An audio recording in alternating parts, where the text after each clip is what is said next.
African News Update, where we begin today in Nigeria, where the government has summoned South Africa's acting High Commissioner over rising anti-immigrant violence. Authorities say they are deeply concerned about the recent killings of foreign nationals, including at least 2 Nigerians, as well as attacks on businesses owned by African migrants. The move comes as tensions escalate, with reports that over 100 Nigerians in South Africa have applied for voluntary evacuation, while South African President Cyril Ramaphosa has condemned the attacks. Concerns persist over the harassment by anti-immigrant groups, accusing of targeting foreigners in public spaces. Building on that development, Nigeria is now planning to repatriate its citizens willing to return home voluntarily. Foreign Minister Bianca Odumegu Ojukwu says at least 130 Nigerians have already registered for evacuation, with the number expected to increase as fears persist. She stressed that President Bola Tinubu is prioritizing the safety of citizens, condemning the violence, and calling for justice over reported killings involving security personnel. Authorities say arrangements are underway to organize voluntary return flights for affected Nigerians. Now, from diplomatic tensions to regional security, Mali has launched an investigation into the coordinated April 25th attacks that targeted military sites and senior officials. Early findings suggest that dismissed soldiers and certain political actors have been involved in planning the assault. Authorities say several suspects have been arrested, while others remain at large. The probe follows one of the country's most significant security breaches in recent years, raising fresh concerns about internal threats within the military and the political system.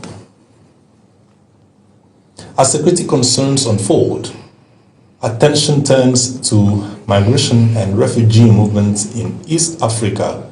Tanzania has shut down the Nduta refugee camp, repatriating thousands of Burundians under an agreement with their home government. The move is part of a wider plan to return up to 100,000 refugees. However, rights groups allege that many of the returns were forced, citing intimidation and restricted access to aid. The United Nations High Commissioner for Refugees has reiterated that all repatriation efforts must be voluntary, safe, and dignified. Now, turning to health development, there is a renewed hope in Cameroon as the rollout of a malaria vaccine begins to show positive results.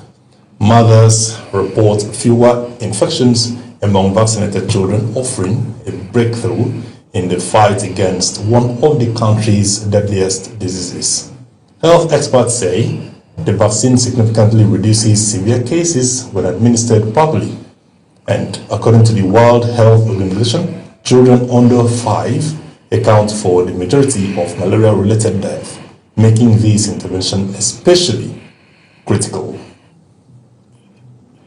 And return in Southern Africa, relations between Zambia and the United States have come under strain after a major health aid deal over $1 billion failed to be signed before a key deadline.